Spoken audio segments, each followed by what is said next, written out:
Five signs na hirap ka financially. Una is lagi kang kapos sa pera. Yung tipong 5 days pa bago payday, wala ka ng pera or wala nang natira sa sinuweldo mo.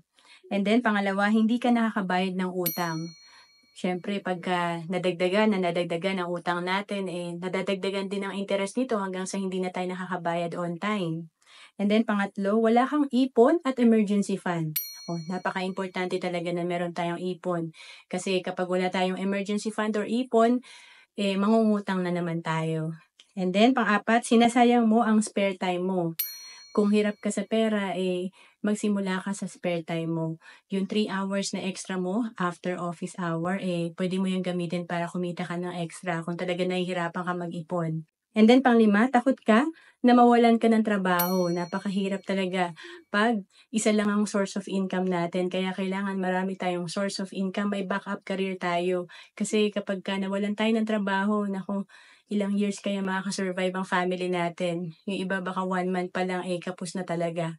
To know more about savings and investment, message mo na ako sa FB, Roancelis Capistrano.